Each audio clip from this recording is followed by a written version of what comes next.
Hello, welcome to a hopefully short video where we're going to rank all the different moves that we can get during the special community day for the final community day for this season. We're going to have like all those moves available for the Pokemon that you're going to see down below. And we're just going to start immediately for the moves that we're going to have available. All of course for PvP only, not for raids or anything like this. I'm not really a raid channel here, so let's start with the Venusaur. Venusaur getting again the move Frenzy Plant. Instantly S tier, one of the best grass type attackers in like Go Battle League in general, good for Ultra and Great League. Next Pokemon that got into the list was the Sandslash, having access now to Night Slash, which you can get through evolving. Is an A tier, has some potential, is definitely a decent move to have on this Pokemon as it gives more coverage and also a good bait move. Good to have. Sadly, Sandslash usually doesn't have the best options like in the main metas there, so like there are just usually better options than Sandslash, so it doesn't really have a lot of use, but I played a little bit. It was a lot of fun. We're going to have the same tier actually here as well for the Alolan version of this Pokemon. I'm access to Shadow Claw. I think usually currently at least Powder Snow is a little bit better in a lot of metas, but it's nice to have, but like it's not really needed to have. Here by the way, like Sandslash at least has some potential already, that's why it's not in the B tier. Next Pokemon that we're going to have is Machamp, which is also getting into the A tier here.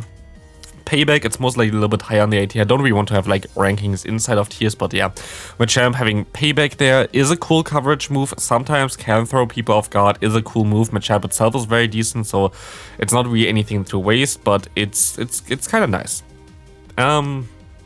Next up, we're going to have the Alolan Golem having access to Rollout, and this is, for me, maybe some potential someday. This Pokemon itself doesn't really want to have this move, to be fair. I think Volt Switch is just way better just because you do more damage, and the energy generations need the same, and the Volt Switch is just better. Like, you don't really need it, but maybe someday, maybe they buff it again, maybe they give it some move. To be fair, it's like between B and C here, it's not really that good. Next Pokemon going to be Scald version of the Vaporeon. I don't see this having any play ever, so this is going to be a no. Also the Zap Cannon version of the Jolteon going to be a no. Flareon has some potential someday, maybe if you give it better fast moves there, because it has superpower as a special move that it can learn, which is kind of cool, to be fair. I kind of like it. Espeon is just too squishy, and I don't really see how they will fix it to be very decent, so that's definitely a no. We have Umbreon. Umbreon is actually a Pokemon that's nice to have, but again, usually Last Resort is better. You're gonna get Psychic here, you don't get Last Resort, you're gonna get Psychic if you evolve it, so be sure about this.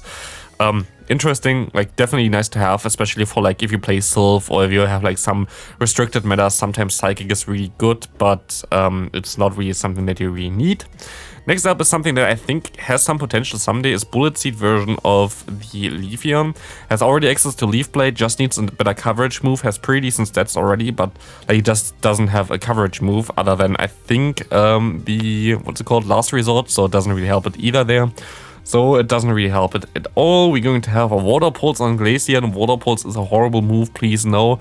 Glaceon itself would have some potential someday if you have a better, like, I don't know, coverage move for it, but the Water Pulse is just horrible, so I don't know why.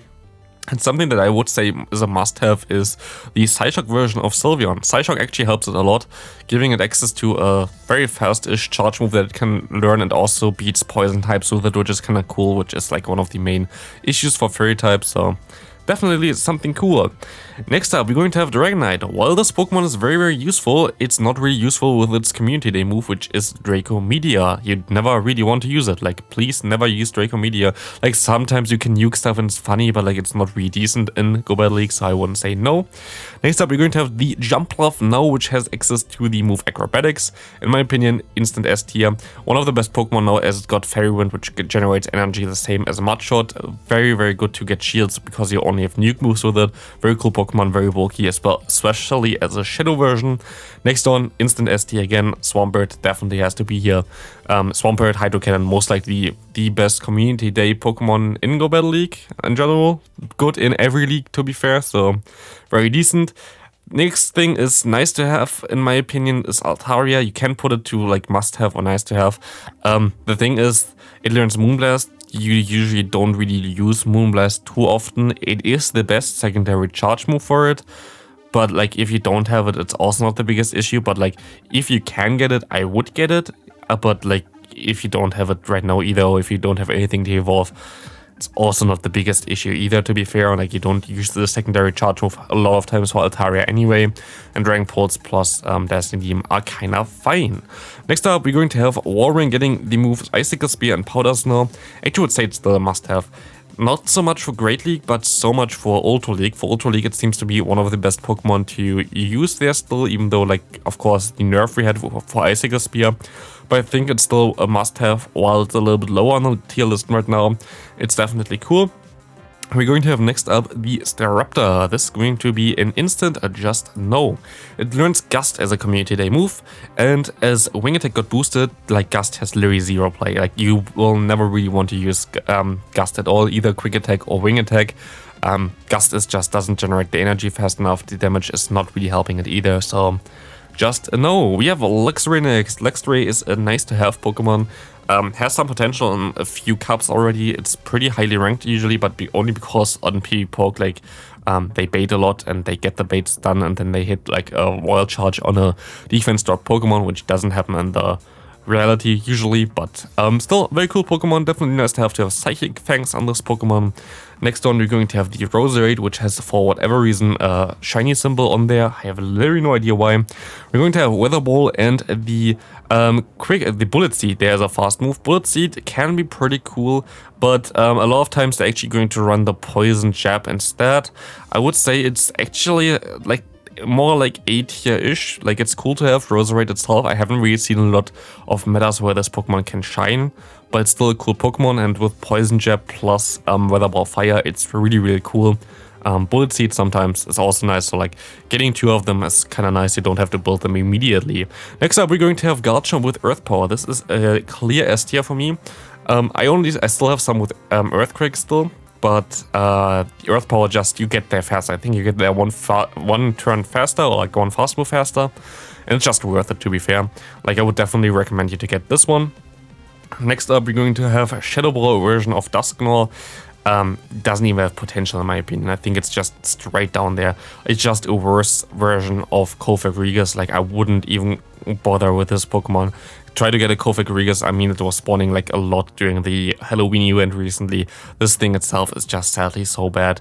And for Great League, the Prevolution has now access to Poltergeist, which helps it out way more. This one would now learn Shadow Ball, but it's just not worth it because it has Hex as a fast move, and Hex is just horrible.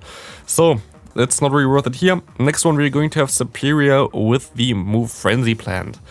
Superior doesn't really have a lot of role recently in the meta, so I would put it a little bit like mid-A tier. It's nice to have, but if you don't have it, not as bad. It's just Venusaur's just better. Like Venusaur's typing is just better, helps out against Pokemon like Medicham, like fighting types in general, giving more resistances, and it just has more play. You have more play with the Venusaur compared to the Superior, so you don't really see Superior that often, even though it's pretty bulky, to be fair, so it's not the worst.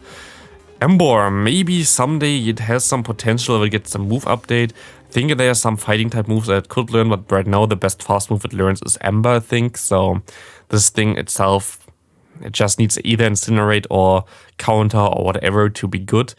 Then maybe this would actually be a cool Pokemon to use, because you have the same typing as Blaziken, you have access to Rock Slide, now you would have access to Blast Burn, but at the current time, Emboar has literally no potential. Same kind of goes to Samurott. Samurott is, I guess, maybe still like low A tier. Yeah, Samurott is most likely low A tier here. Low A tier means that it's still usable, but like it's, yeah, you don't really see it that often. There were some regionals, I think actually someone brought it to Worlds and it was kind of nice with it, but it's just Fury Cutter plus that is, it just worse than Swampert as a thing. I think it would be better if Swampert didn't exist, but like, why would you want to run Samurott if you can run Swampert anyway? Next one, we're going to have Gigalith here. Gigalith has access to the move Meteor Beam. If you would get it like better, like fast move or something for it, it might be good, but it's definitely only a B tier pick as well. Meteor Beam itself is cool, but not on Gigalith. Doesn't really help him because it doesn't charge energy fast enough. Chandelure with Poltergeist is, in my opinion, a nice to have pick. I like to use it, but it's like low tier. Shadow Ball is just usually better than Poltergeist, sadly, so it doesn't really help it too much. But yeah, like Poltergeist itself is not really needed if you can get Shadow Ball anyway, so it's fine. Next one, Hydreigon, also kind of nice to have because Hydreigon itself is sadly not as good in most metas, so I would say it was also only like 8 here. Having access now to the move Brutal Swing. Brutal Swing is really nice, it's definitely the best move to have for this Pokemon, but this Pokemon itself is not really that meta relevant, so it's kind of tricky. Next one, we're going to have Talonflame. I still think Talonflame is an S tier. Charizard kind of is better now though. Charizard, if you still have a Charizard with like Ring Attack and Blast Burn, it's better in my opinion. But I think still, especially in the Ultra League, I would still consider it an S tier. While it kind of dropped a little bit, it's definitely kind of nice. Next one is Bewear with Drain Punch. Bewear itself has potential. I don't see the potential of Drain Punch sadly unless they buff it a lot. I would put it maybe just like C with just no, like you never will use this. Like this is the worst move ever on the Bewear. I hope that they change Drain Punch, but right now at least it's a horrible move. Like you definitely don't really want to use it. Obstagoon itself is a very good Pokemon, very strong Pokemon. Obstruct isn't though, and I wouldn't really recommend you to get Obstruct either. Like you can get one, but like keep one and then don't use it because Obstruct right now doesn't have the damage output or like the energy output that you want for it. It's not a bait move because you need more energy than the Night Slash, for example. There's not really room in the moveset for it, so it doesn't really help it too much. And then there's a Luna. It has potential. If it someday gets like Shadow Claw or whatever, this Pokemon would be amazing. But right now, like sadly, the high horsepower itself is very cool, but like it doesn't help this Pokemon because it only has Tackle as a fast move, which is kind of weird. But yeah, this is my tier list. I hope this helped you a little bit. I also hope it helped you a little bit to see all the Pokemon that you can evolve during that time that get special moves. But yeah, I hope you enjoyed this video. See you in the next one. Have a great rest of your day. Bye.